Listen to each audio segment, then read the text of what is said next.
Velkommen til dagens pressemøde.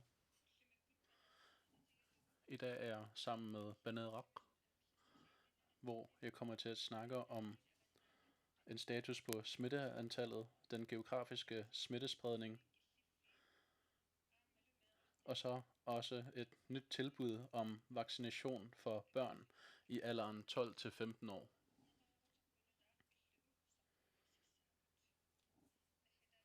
Og til sidst slutter vi af med spørgsmål fra journalisterne.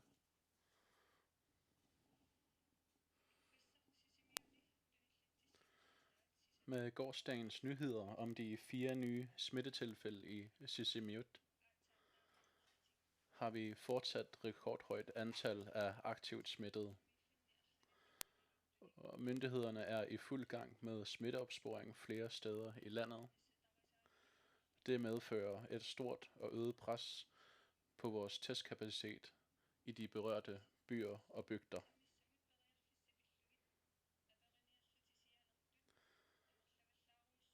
På grund af den overvældende mængde af opkald med spørgsmål om mulighed for podning, kan det være vanskeligt for akut syge patienter at komme i kontakt med sundhedsvæsenet. Derfor vil jeg gerne opfordre til, at vi giver de forskellige instanser ro til at arbejde, og meddele, at nærkontakter til smittede nok skal blive kontaktet af myndighederne med oplysning om testning. Sundhedsvæsenet arbejder alle steder på højtryk for at få podet alle borgere med symptomer på covid-19 hurtigst muligt. Herefter prioriteres podning af nærkontakter på 7. dag efter sidste udsættelse for smitte, 5. dags podning efter indrejse og andre.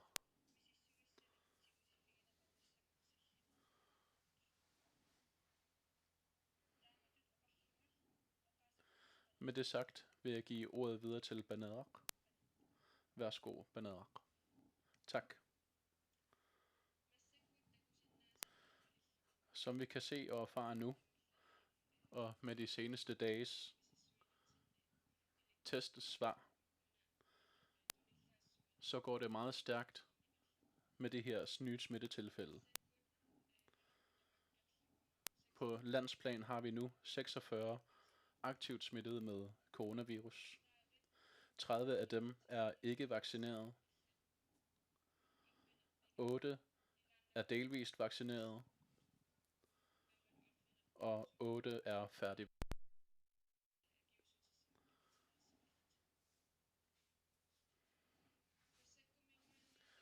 Fra nu af, så må vi regne med, at der vil komme flere smittetilfælde i hele landet. Under vores undersøgelser har vi flere gange set, at smittede har deltaget i forsamlinger. De har været på besøg hos venner og bekendte. De har taget på café og spisesteder og på barer og beværtninger, selvom de allerede havde symptomer på smitte, og de har dermed udsat rigtig mange for risiko for smitte.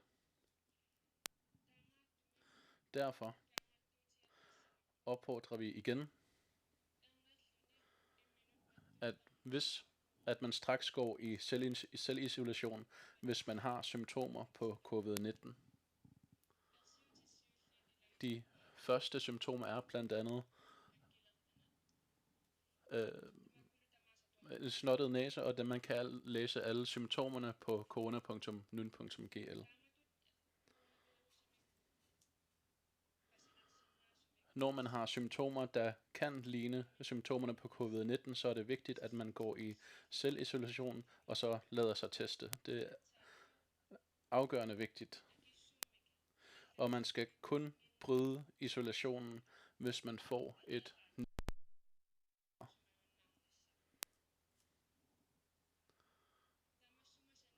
og derudover er det nu mere end aldrig vigtigt, at vi passer på hinanden ved, at vi holder afstand, spritter hænderne grundigt af og vasker dem, og så også, at vi undgår forsamlinger og begrænser vores nærkontakter til det absolute minimum.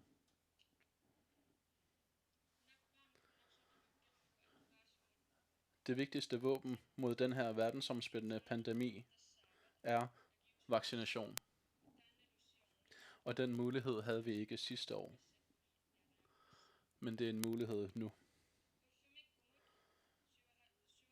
Indtil nu er omkring 47% af befolkningen i Grønland færdigvaccineret. Det vil sige, at de har fået første og andet stik. For at vi alle sammen skal opnå flokimmunitet. Hvis vi skal opnå flokimmunitet, så skal over 80% af hele befolkningen være vaccineret. Og derfor opfordrer vi, at alle tager imod tilbuddet om vaccine. Ikke kun for ens egen, for samfundets skyld.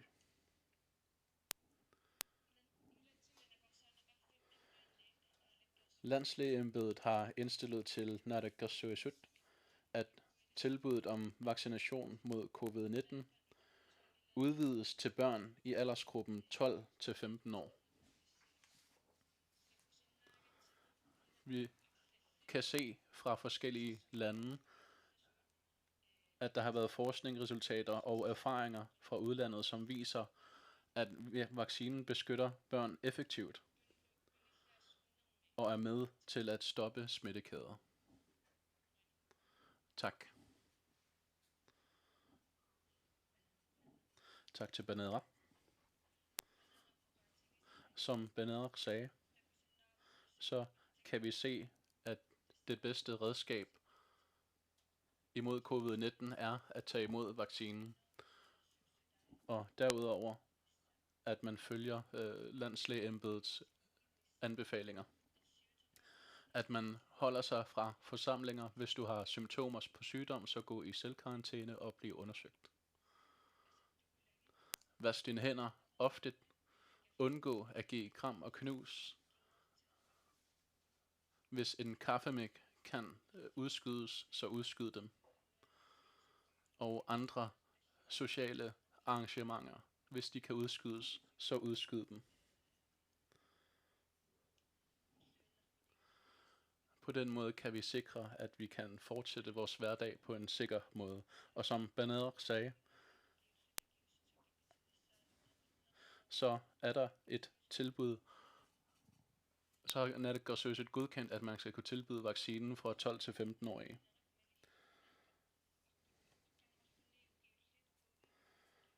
Landslægeembedets vurdering underbygges af rapporter. Landslægeembedet har meddelt, at det ud fra en sundhedsfaglig vurdering vil være hensigtsmæssigt og fuldt ud forsvarligt at tilbyde vaccination mod covid-19 til børn, der er mellem 12 og 15 år. Landslægeembedets vurdering underbygges af rapporter udarbejdet af Sundhedsstyrelsen i Danmark, der samlet set fordelene ved at tilbyde vaccination til børn i denne aldersgruppe opvejer potentielle ulemper.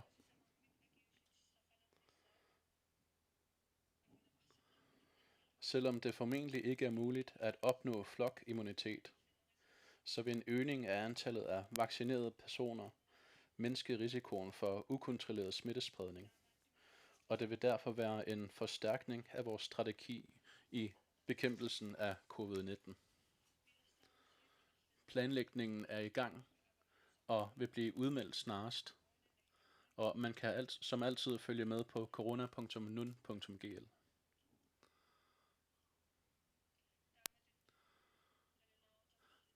Med denne udmelding, så giver vi ordet til journalister.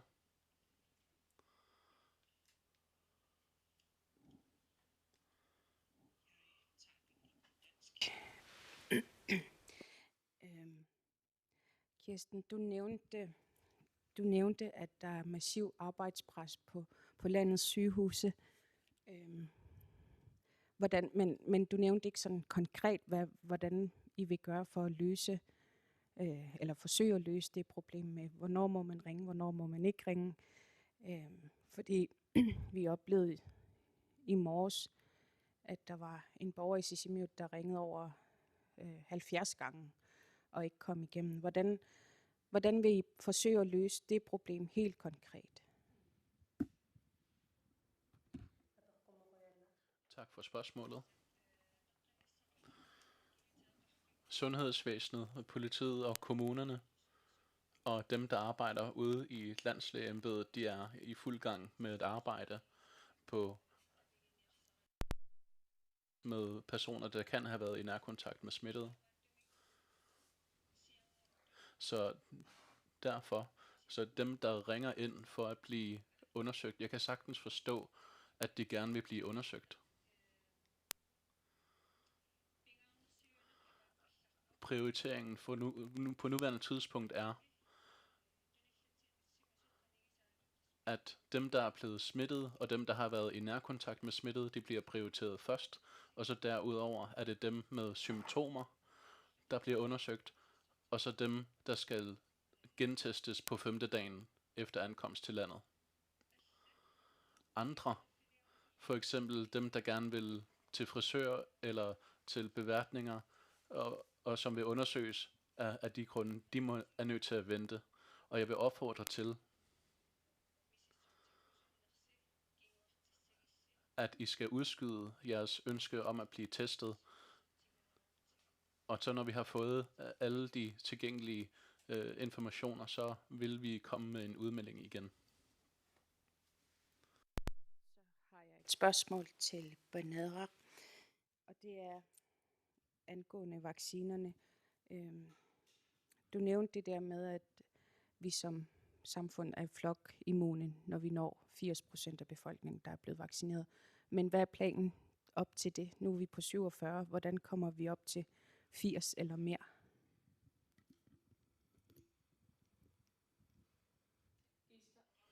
Som Kirsten sagde, det mål kan være svært at opnå. Og det er derfor, vi opfordrer, at dem, der har mulighed for at tage imod det her vaccinetilbud, altså dem, der er fyldt 12 år og gravide og ammende, det er også med i det her tilbud. Altså dem, der kan tage imod vaccinen, dem opfordrer vi til, at de tager imod det tilbud. Vi ved godt, at her i landet, så er der i forhold til befolkningsantallet, så er der rigtig mange børn, og herunder også unge børn.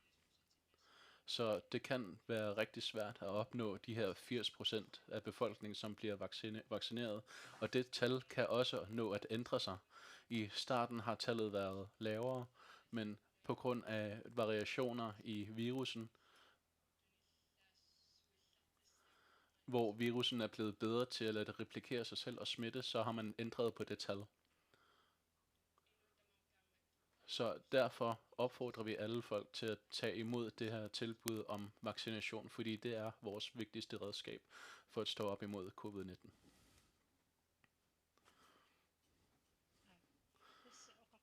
Jo, tak. I siger, at I vil tilbyde vaccinationer til børn.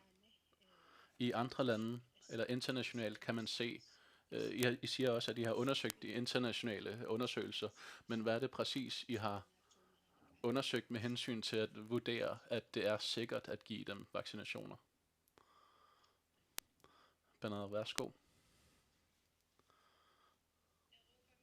I Europa er der Lægemiddelstyrelsen, som hedder EMA.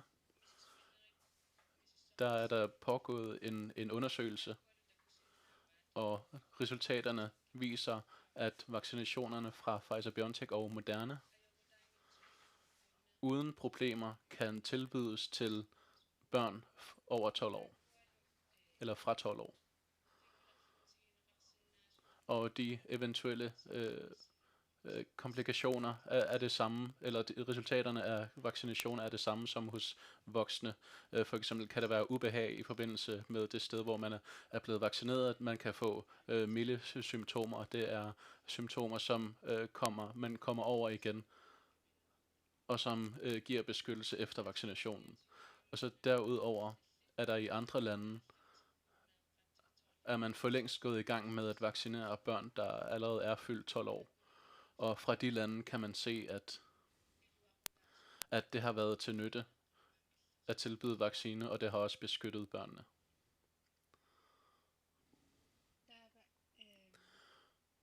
Så vil jeg gerne spørge, hvornår, altså lige nu siger de, at de er i gang med at forberede det her, men hvornår for eksempel skal forældrene gøre sig klar til, eller hvornår, eller hvad med hensyn til dem, de børn, der er blevet anbragt uden for hjemmet, hvad har man tænkt sig at gøre med hensyn til at organisere det arbejde?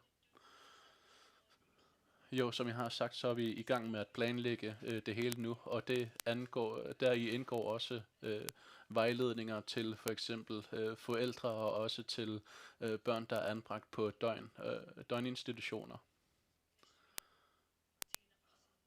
hvor vi udarbejder en vejledning og forklaring til for eksempel børn. Hvornår kan vi regne med, at det sker? Altså bliver det i september eller i den her måned, at de begynder at vaccinere børn? Jo, planlægningen er i gang, og vi regner med, at de kan gå i gang fra næste uge. Jeg kan opfordre til, at der bliver fulgt med på hjemmesiden. Må jeg snakke?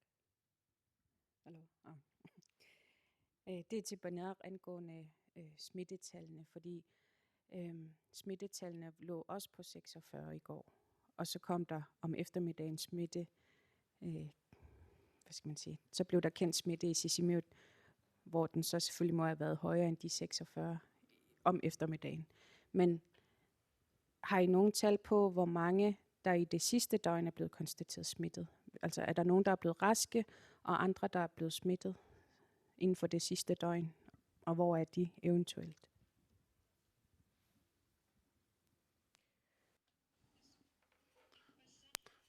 I går, så var der 4 i Sisimiut, der blev konstateret syge, og der var 1 i Asiat. Derudover er der også flere, der er blevet raske. Så lige nu kan jeg sige, hvor mange der er i hvilke steder. Der er 4 i Nuuk, 4 i Sisimiut, 19 i Asiat, 1 i Qasigiannguit, 8 i Tasiusaq, og så 10 i Upernavik. Tallene ændrer sig hele tiden, fordi der er nogle, de syge bliver raske igen, og så får vi også flere syge. I går i Tasiusaq er der blevet foretaget tests igen, og testresultaterne venter vi stadig på. De er stadig ikke klar endnu. Og vi ved så også godt, at i går i Asiat, så har der været massetestning i gang. Og de her laboratorieundersøgelser har man ikke kunnet fuldføre i Asiat, så der er flere af testresultaterne, der bliver sendt til Nuuk, og vi afventer også resultaterne på de tester. Grønland er meget vidtstrakt, så derfor sker det, at nogle af de her testresultater kommer senere end andre, og det er selvfølgelig noget, der er et irritationsmoment i forbindelse med vores kamp imod covid-19. Derfor er det vigtigt, at så snart vi føler, at vi har symptomer, så skal vi isolere os selv. Og også hvis vi får besked på, at vi har været i nærkontakt med en, der er konstateret smittet, så er det absolut vigtigt, at vi holder os hjemme. Det vil sige, at de testresultater, som man har ventet på fra Upernavik og Tasiusaq, de er ikke nået frem til Ilulissat i går, som var forventet i går eftermiddag, så vidt jeg forstår.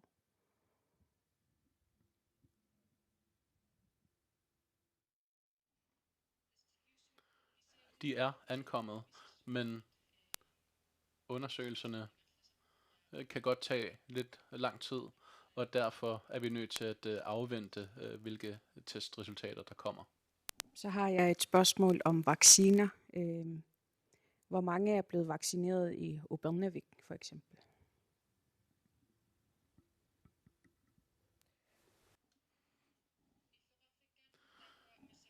Jeg kan ikke komme ind på, hvordan vaccinationerne er fordelt på by. Det har jeg ikke tal på lige nu. Men i Upernavik er der blevet vaccineret i lørdags, og før det, så ved jeg, at det kun var lidt over 50% af borgerne i Upernavik, der har taget imod tilbuddet om den anden vaccine, og det er en lav tilslutning. Jo, jeg tænker på det her, altså jeres tal, de sidder i rubrikker. For eksempel var der jo 130, nej, der var 46. Men det er lidt svært at se, i hvilken kommune de her er placeret. Altså, hvordan gør I med at opdatere de her tal? På hjemmesiden corona.nun.gl, så kan man se forskellige tabeller. Og der kan man se, hvor mange der er blevet smittet, og de er også inddelt efter kommune. Så ja, de her tal, de ændrer sig alt efter, om der er nogen, der bliver raske, eller om der bliver flere, der bliver konstateret syge. Og så her til sidst vil jeg gerne spørge, det handler også om børn, men det handler også om dem, der ikke vil have vaccinen. Og jeg ved godt, at det er et spørgsmål, der er blevet taget op igen og igen, og at I opfordrer til, at alle tager imod tilbud om vaccination. Men for eksempel, hvad med dem, der er bange for at blive vaccineret, eller dem, der ikke vil tage imod tilbuddet om vaccinen? Hvad har I tænkt jer at gøre med hensyn til at berolige den her gruppe? I den forbindelse, der er det meget vigtigt, at forældre, de arbejder sammen med os andre pårørende. Man kan også dukke op til de her vaccinationscentre, hvor man kan få forklaret, hvad det er, der kommer til at ske, og hvad er det, der normalt sker. Og der vil man også kunne give dem mulighed for at følge med i, hvordan vaccinationen sker. Vi har alle sammen et ansvar for at sikre, at vi alle sammen er sunde, så derfor opfordrer vi til, at der bliver taget imod det her tilbud. Okay. Det er et spørgsmål til Bernard vedrørende. Du sagde i starten, at vi kunne forvente flere smittede, fordi det er en meget smitsom variant, vi har. Er det her under kontrol? Er smittespredningen under kontrol?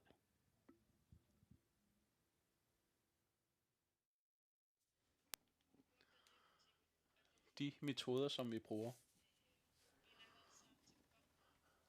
via dem, så gør vi, hvad vi kan for at undgå, at det bliver dårligere.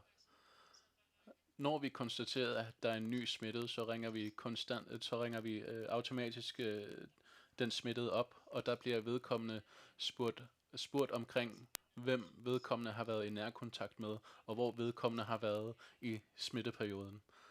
Og de her nærkontakter, som vi bliver oplyst om, dem tager vi kontakt til, og så beder vi dem om at blive hjemme. Så på den måde, så kan vi forsinke den store smittespredning, der sker. For eksempel kan vi også se i Qaqortoq, hvor hurtigt det kan gå med at stoppe smittespredningen.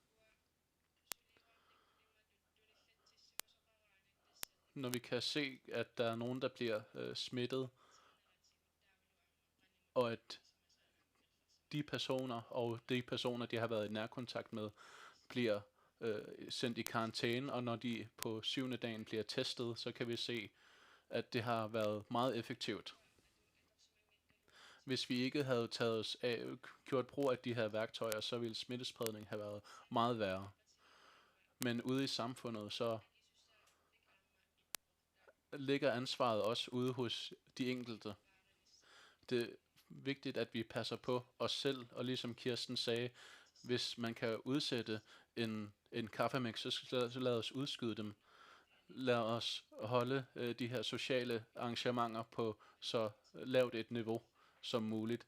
Og hvis man har symptomer på smitte, så er det vigtigt, at man går i selvisolation og bliver testet, og det er først, når man får en negativ testsvar, at man skal gå ud og gå ud blandt folk. Hvad kan være ulempen ved at lade børn blive vaccineret?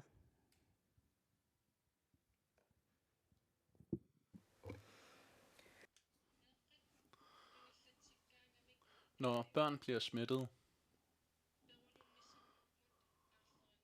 så er risikoen for, at de udvikler svære symptomer mindre.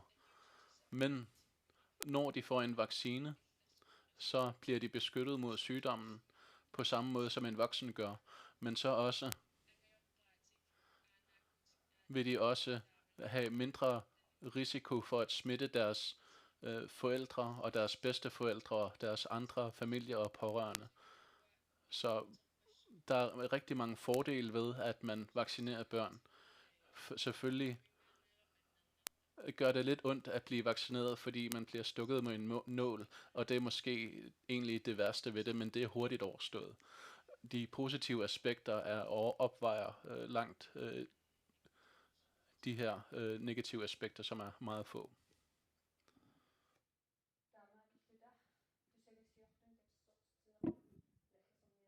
Skal vi til at afslutte det? Jeg takker for spørgsmålene og for de fremmødte, og jeg takker også dem, der ser med ude på kysten.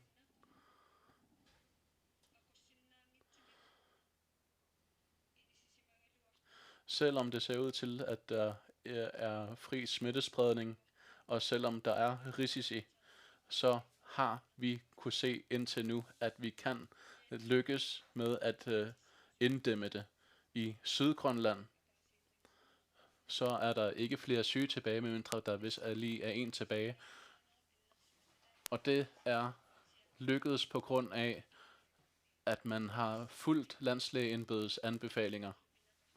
Og i de her forskellige, i andre byer og bygder, hvis vi følger de her anbefalinger, så vil vi undgå, at der sker smittespredning, og vi kan inddæmme op for smittespredning. Og vaccinen er det bedste værktøj imod smittespredningen og sygdom, og derfor vil jeg opfordre til, at alle tager imod det tilbud om vaccination. Tak.